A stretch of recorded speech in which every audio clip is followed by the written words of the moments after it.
But the income valley.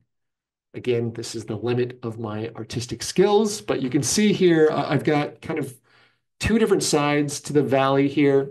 When you're working and then when you're retired, you usually in your working years, you've got a salary, maybe you've bought and sold a home, maybe you've got stock options. So, typically your income is, relatively high. And then when you're retired, you've got Social Security income, you've got maybe pensions, you're taking distributions from your IRA.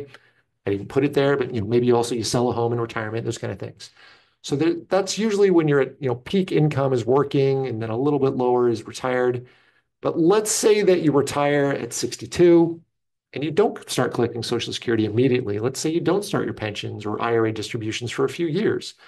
There's this valley in your income where you're in a relatively low tax bracket for maybe a year or a couple of years or maybe 10 years, depending on how early you retire.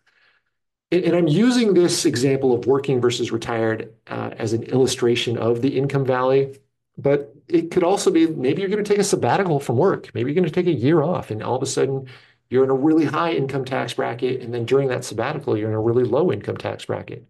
That's another income valley. Just think of this is the years in which you're not in your highest tax bracket. That's the perfect time to consider doing a Roth conversion. Because remember, every dollar that you convert out of your traditional IRA, convert it over to a Roth IRA, that's dollar for dollar, that's taxable income. Well, if you're in, the 24% or the 32% tax bracket while you're working, and then all of a sudden you drop down to the 12% bracket during that income valley, that's a perfect opportunity to take some money out of your traditional IRA and convert it over to Roth and only pay maybe 12%. So, that's what I mean by being very strategic.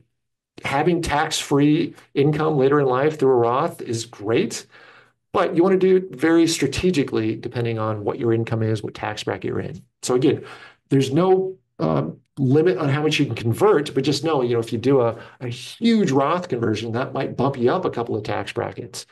So there's this kind of sweet spot of after retirement, before Social Security, when income dips, this is where a retiree should be or could be in a lower tax bracket that makes Roth conversions really, really attractive.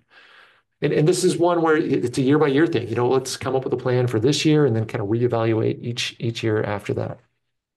But let's keep that in mind. If retirement's around the corner or if you just recently retired, this might be something that we want to try to attack. Just know that there's more taxes you're gonna have to pay now, setting yourself up for more tax-free income in retirement.